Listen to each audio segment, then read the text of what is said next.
In Apple's first event of 2022, Peak Performance, they announced updates to 6 of their products and services: Apple TV, iPhone, iPad, Apple Silicon chips, Macs, and Apple displays.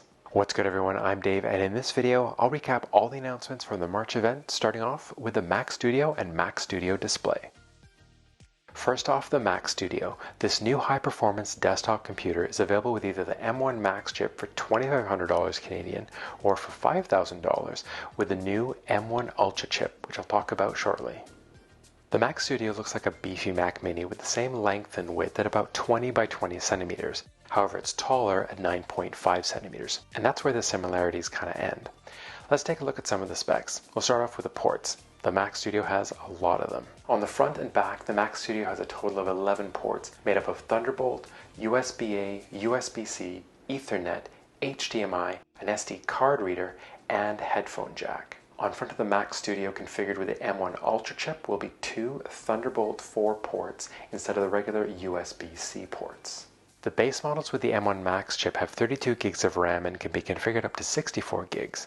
And with the M1 Ultra chip, that starts at 64 gigs of RAM, configurable up to 128. The Mac Studio has a solid-state hard drive with a base storage capacity of 512 gigabytes and can be configured with up to 8 terabytes of storage. Energy consumption-wise, Apple has said that Mac Studio uses about 1,000 kilowatt hours less energy over a 12-month period compared to a high-end desktop PC. Next is Studio Display. This was something that I was really looking forward to, the return of the Cinema Display, an Apple-made monitor for the average consumer.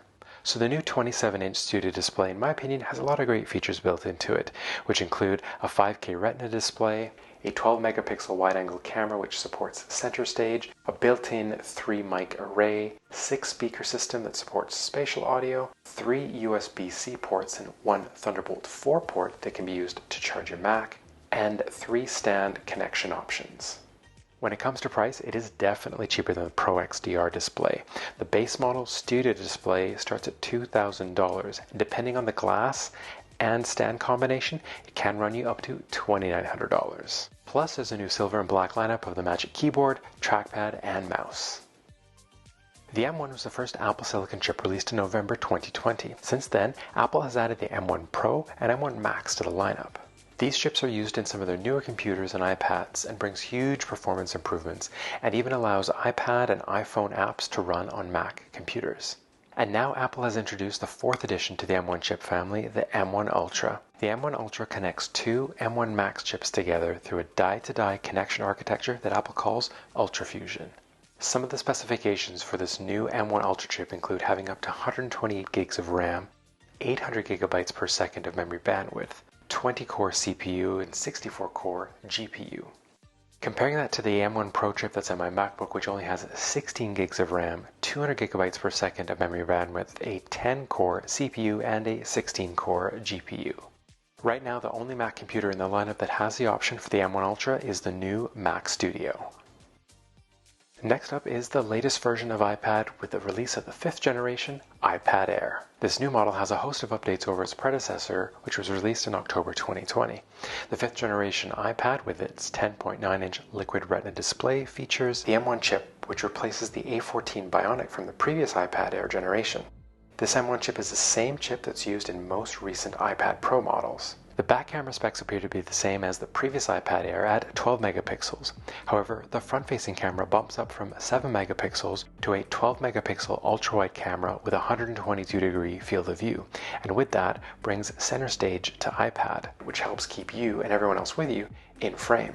There are 5 color options, including the new blue, 2 storage options, 64 gig or 256 gig, and the new iPad Air is compatible with Apple Pencil 2nd generation. The 64 gig iPad Air starts at $749 Canadian for the Wi-Fi model and $949 for the Wi-Fi cellular model. Next, we've got updates to the iPhone lineup. Let's start with a new color for the iPhone 13 models, a darker green. Now, green isn't new to iPhone. Both the iPhone 11s and 12s have a lighter mint green color option that's currently still available. This new dark green is called Alpine Green on the iPhone 13 Pro and Pro Max, while on the base model 13 is just called green. Marketed as a value-priced or entry-level iPhone, this third-generation iPhone SE features the A15 Bionic chip with 6-core CPU, 4-core GPU, and 16-core neural engine, which is almost the same chip that's in their higher-end iPhone 13 lineup. With the A15 Bionic chip, you'll be able to use services like live text and on-device Siri and on-device dictation, which isn't available on older iPhone models. It's 5G capable, comes in 3 different storage options, 64 gig, 128 or 256 gig, and comes in 3 different colors, Midnight, Starlight, and Product Red. And the 64 gig model starts at $579 Canadian. And last but not least, Apple TV. Apple highlighted some of the recent award nominations their films have received. They previewed a few of those, plus some upcoming new releases. They also launched Friday Night Baseball, which will feature 2 MLB games shown live on Apple TV+.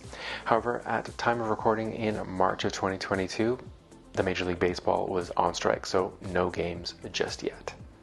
Of the products and services announced at this event, what were you most interested in? Leave a comment below. So next up for Apple is most likely the summer event WWDC. If you enjoyed this video, please give it a like, please consider sharing it, and please consider subscribing. We'll catch you in the next one. Peace and love.